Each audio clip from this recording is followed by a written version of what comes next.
100 days into Trump's second presidency, the golden age he promised looks suspiciously like a gilded catastrophe.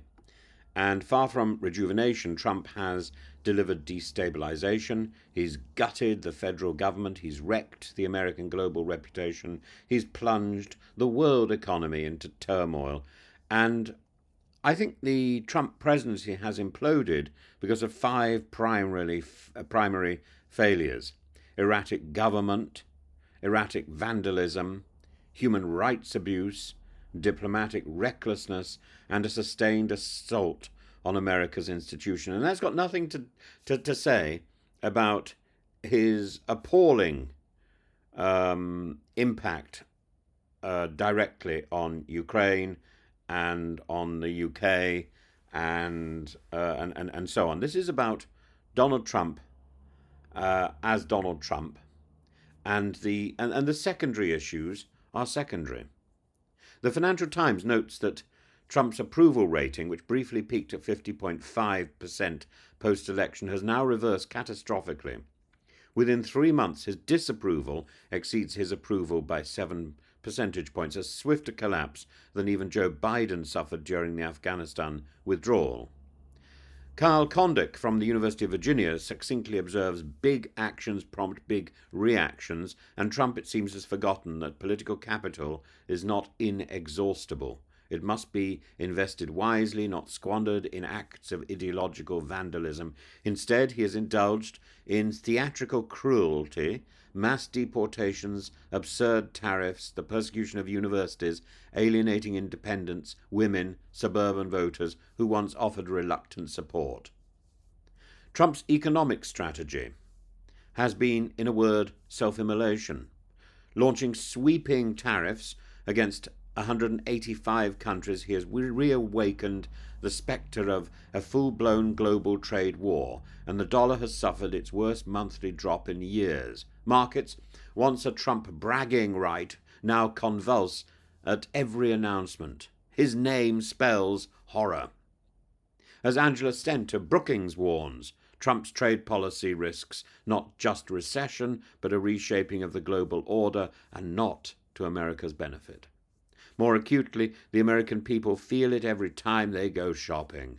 As Republican strategist Doug Hay admits, people go to the grocery store and get angry. Inflation, a scourge Trump promised to defeat, has been aggravated by his chaotic tariff policies and his failure to deliver the tax cuts he campaigned upon. In short, Trump promised abundance, he's delivered volatility and chaos. Third point.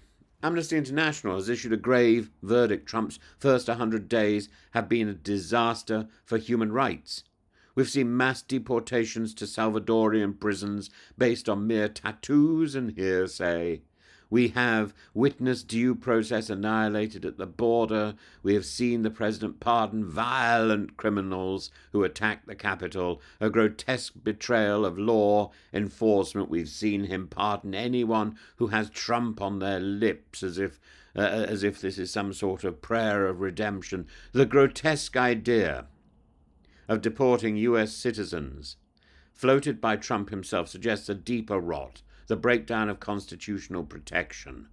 Georgetown law professor David Super warns of an emerging constitutional crisis as Trump's administration openly defies court orders. This is not law and order. When somebody who has been imprisoned for embezzlement of public funds to pay for her own liposuction or plastic surgery is released from prison on Trump's say-so, this is anarchy masquerading as governance.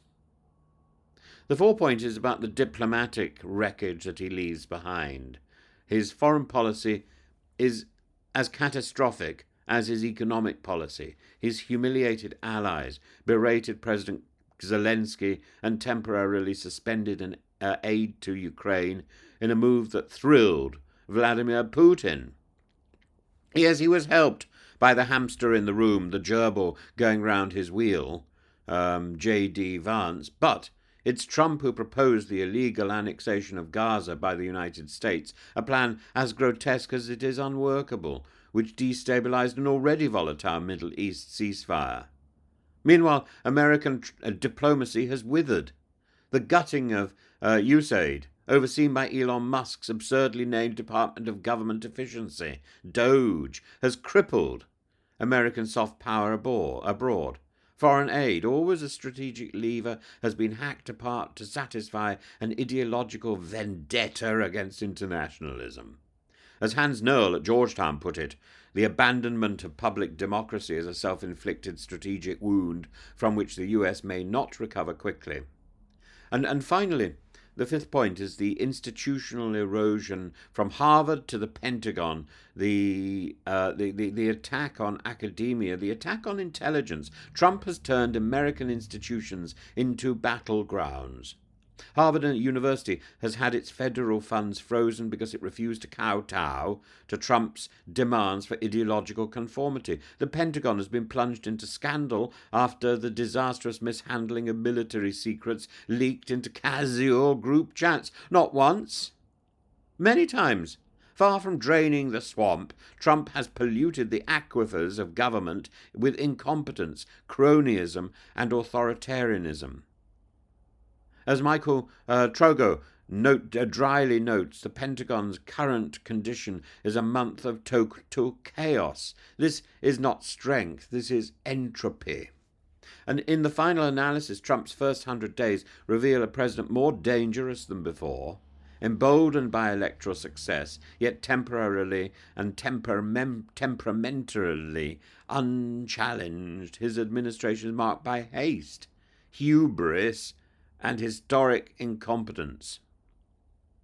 So let's just conclude. Trump is unpopular. He's a polarizing figure, as much as he was in his first term, if not more so. But this time the stakes are higher. America's institutions, its allies, its moral authority are all visibly weaker. And as the Financial Times points out, there's 1,362 miserable days left to go. In the past 100 days, if that is any indication, the world will pay a heavy price for the election and the sustenance of this oaf in office.